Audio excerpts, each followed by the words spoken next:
Hola a todos, ahora en este video voy a explicar el ejercicio número 3 de la aplicación de diodos en AC. Este ejercicio nos pide encontrar y graficar mi voltaje de salida y también encontrar mi voltaje DC o CD, que es lo mismo. Podemos ver que tenemos un voltaje de entrada, en este caso es senoidal, de 110 volts, pero estos 110 volts son RMS. Tenemos un resistor de 2.2 kilo ohms y un diodo que nos indica que es ideal, es decir, va a conducir desde los 0 volts. Y mi voltaje de salida que se encuentra aquí, que vemos que va a ser el voltaje que se encuentre en mi diodo ideal. Lo primero que haremos será encontrar la amplitud máxima de mi voltaje de entrada, ya que quiero analizar o encontrar los resultados en amplitud máxima. Y como en este caso el circuito nos da voltaje RMS, tenemos que convertirlo a amplitud máxima. Y esto se hace con la siguiente operación. El voltaje de entrada, que con voltaje de entrada me refiero allá a la amplitud máxima, es igual a la raíz de 2 que multiplica al voltaje RMS, que en este caso es 110. Hacemos esta multiplicación y nos queda que mi voltaje de entrada es igual a 155.5634 volts. Ya con este resultado podemos seguir con el análisis del circuito. Primero encontraremos mi voltaje CD. Para circuitos de rectificador de media onda, el voltaje CD es igual a 0.318 por mi voltaje de entrada. Y el voltaje de entrada ya lo encontramos hace un momento.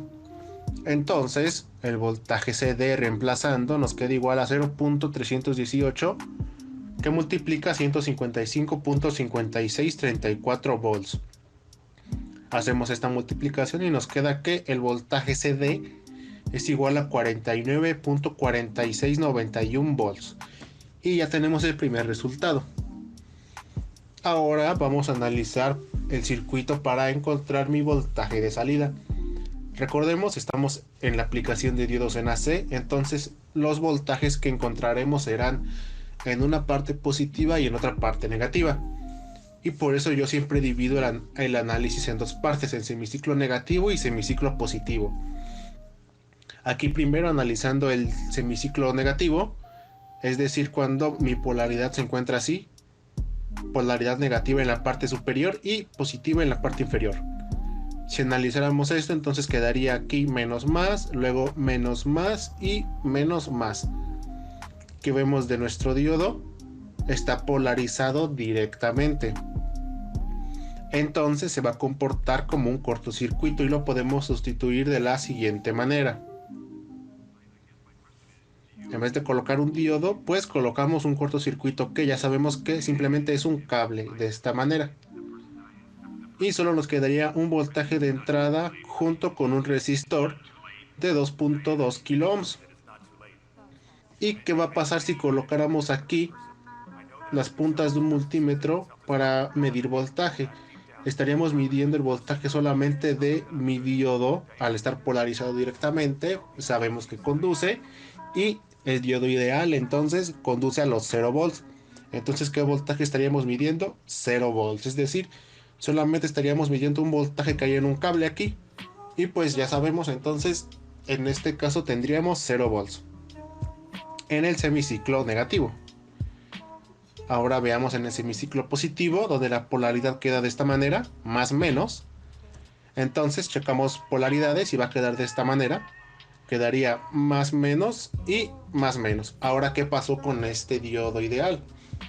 Se polarizó inversamente. Entonces se va a comportar como un circuito abierto. Es decir, de esta forma podemos eliminar el diodo porque está polarizado inversamente. Y que vemos, solo queda mi voltaje de entrada con mi resistor de 2.2 kilos, pero ahora ya no tenemos este cable que teníamos en el semiciclo negativo. Ahora se eliminó el diodo y nos queda esta parte del circuito, el resistor de 2.2 kilos con mi voltaje de entrada queda junto con mi voltaje de salida. Entonces, ¿qué podemos decir? Si pusiéramos aquí un multímetro para medir voltaje, estaríamos midiendo pues mi voltaje de entrada. Entonces en el semiciclo positivo quedarían 155.5634 volts. Aunque aquí nos marca 110 volts, recordemos es RMS y yo aquí lo estoy colocando en amplitud máxima mi voltaje de salida. Y ya teniendo estos resultados, lo único que nos quedaría sería comprobar los resultados en Multisim. Aquí ya copié y pegué mis resultados y mi circuito en Multisim para poder guiarme. Lo primero que necesitamos será un diodo. En este caso, Multisim no nos da diodos ideales. Yo usaré un diodo de silicio y lo tendremos en cuenta al analizar las señales. También necesitamos un resistor de 2.2 kilos.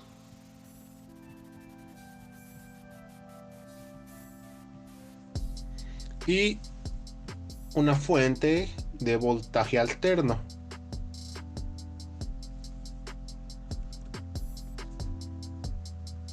Con control R le podemos dar vuelta a los elementos para poder colocarlos y armar el circuito.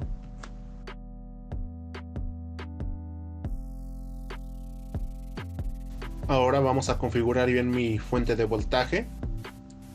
Recordemos, habíamos quedado que mi voltaje RMS ya nos lo dio el circuito, que es 110 volts. Y no nos pidieron una frecuencia en específico, entonces la dejaré en 60 Hz. Le doy en aceptar. Y ahora con un multímetro Tektronix lo conectaremos para analizar mi señal de salida. Aquí también me faltó, necesitamos una tierra. Al igual que para el multímetro, solo copio y pego con control C y control V. Coloco aquí mi tierra y una de las puntas en esta parte del diodo, que es la parte positiva de mi voltaje de salida. Daré en simular, luego doble clic aquí sobre el osciloscopio, lo encenderé y daré en autoset.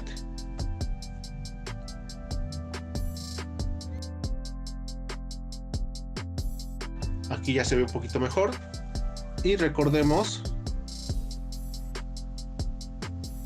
cuánto era mi voltaje en el semiciclo negativo, 0 volts. Y vemos que efectivamente en el semiciclo negativo no hay ningún voltaje. Y en el semiciclo positivo vemos que era 155.5634 volts. ¿Y qué vemos aquí? Si cada cuadrito vale 50 volts, entonces 50, 100, 150 y vemos que sobrepasa un poco y llega al siguiente cuadro nuestra señal de la onda. Comprobando que sí tenemos los 155.5634 volts en el semiciclo positivo. En este caso recuerden que habíamos usado un diodo de silicio, pero al manejar voltajes tan grandes como 155 volts, pues 0.7 volts no significa una enorme diferencia o algo considerable al momento de estar analizando mi circuito. Si fuera un voltaje más pequeño, entonces sí. Pero en este caso, como solo son 700 milivolts, se puede considerar despreciable, ya que vimos que la onda es igual a lo que nos dio aplicando ecuaciones en los resultados utilizando un diodo ideal. Y esto sería todo para el ejercicio número 3.